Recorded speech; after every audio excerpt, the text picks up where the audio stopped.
Hi guys! Alright, so we're going to talk a little bit about humidity. It's something that you're probably familiar with. You hear it when people are talking about the weather. We're going to get into a little bit more about how it works. So what is humidity? I think you probably have a general understanding of, we say that there's humidity in the air when we mean the air is moist. And that's because humidity measures the amount of water vapor there is in the air. When there's more water vapor in the air, that means the humidity is higher. You can see in this visual how you can almost see the humidity in this location with this mist that you can kind of see. Okay, so less humid air versus more humid air. Less humid air feels more dry to us, which might be something that you see in a desert. More humid air can feel almost damp, like in a rainforest. And as you can see in this visual, the less humid air has less water. They're just represented by two little circles, than the more humid air, which has multiple little circles. So there's more water vapor in this humid air. Air in deserts often has lower humidity because there's not a lot of water there. But as we know from living in Dubai, a desert location can have high humidity if it's near the water. So there are different types of humidity that we can measure.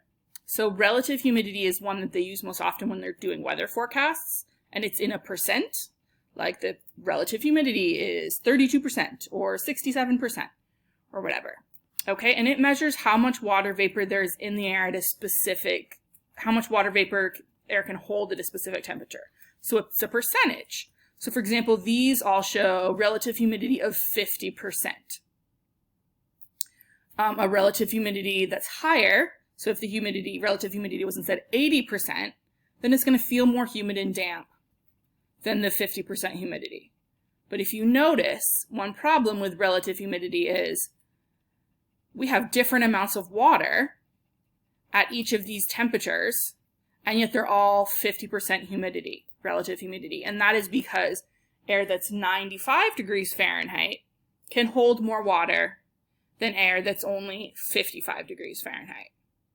Okay, so that's one problem with relative humidity. Since it's a percentage, it can give us the wrong idea about how much water vapor there's in the air when we're comparing areas that are different temperatures. So that's why what we're going to look at today is absolute humidity.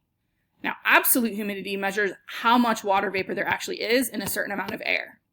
So that might be, in this visual, in the case of this visual, that's milligrams of water vapor per liter.